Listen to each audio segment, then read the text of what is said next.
আলহামদুলিল্লাহি রাব্বিল আলামিন আসসালাতু ওয়াসসালামু আলা সাইয়্যিদিল মুরসালিন আম্মা বা'দ ফাউযু বিল্লাহি মিনাশ শাইতানির রাজিম বিসমিল্লাহির রহমানির রহিম আল্লাহ পাকের সর্বশেষ নবী আখিরে নবী হুজুর সাল্লাল্লাহু তাআলা আলাইহি ওয়াসাল্লাম ইরশাদ করেছেন, যে কোনো ব্যক্তি যদি আমার প্রতি অধিকারিক দরুদ শরীফ পাঠ করে আমি আল্লাহ তাআলা ওই দিনে তার সমস্ত গুনাহ ক্ষমা করে দেন।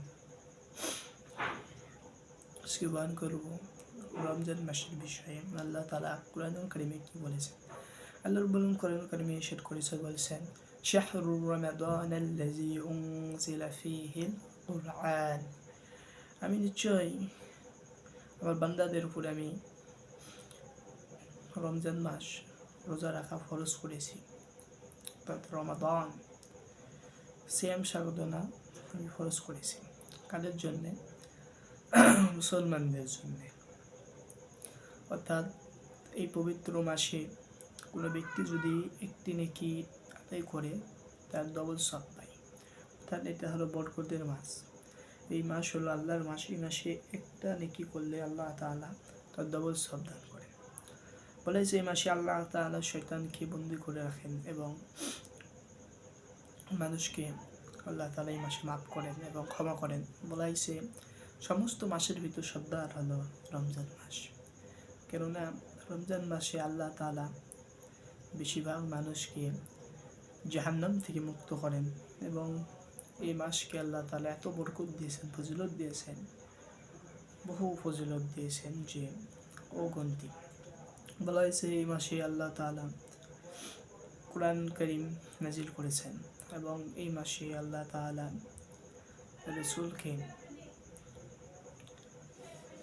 সিয়াম সাধনা দান করেছেন। বলা হয়েছে এই মাস আল্লাহ তাআলার মাস। বলা হয়েছে আল্লাহ নবী বললেন, শাবান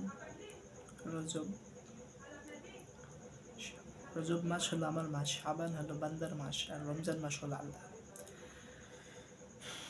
বেশি করে আমরা এই মাসে ইবাদত করবো, ইবাদত বন্দেগী করবো এবং আল্লাহর নৈকট্য অর্জন করব এবং মানুষকে সাহায্য করব। এই মাসে দেখা যায় মানুষের কত অভাব থাকে, কারো দেখা যায় ইফতারি কেনার টাকা থাকে না, কারো সেহরি খাওয়ার সামর্থ্য থাকে না, কারো খাবার থাকে না, ঘরে চাউল থাকে না। আমরা অন্যকে কোনো কিছু দিয়ে সহযোগিতা করব, নিজের আত্মীয় কি বাড়ির পাশের লোকজনের খবর রাখবো যে তারা ইফতারি করছে কি, তারা সেহরি করছে কি ঠিক মতো। যদি সামর্থ্য না থাকে তাদেরকে আমরা সাহায্য করব এবং বেশি বেশি করে আমরা নেকি অর্জন করবো এবং আমরা কোরআনে তেলাওয়াত করবো এই মাসে এবং আল্লাহ তাআলা সন্তুষ্ট অর্জনের জন্য দান সৎকার করবো এবং যাকাত ফিতরা আমরা আদায় করব।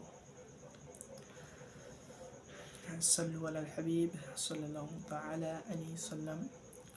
আমরা যা শুনেছি অন্যের কাছে প্রচার করব এবং এটা শেয়ার করে দেব। আসসালামু আলাইকুম ওয়া রাহমাতুল্লাহি ওয়া বারাকাতুহু।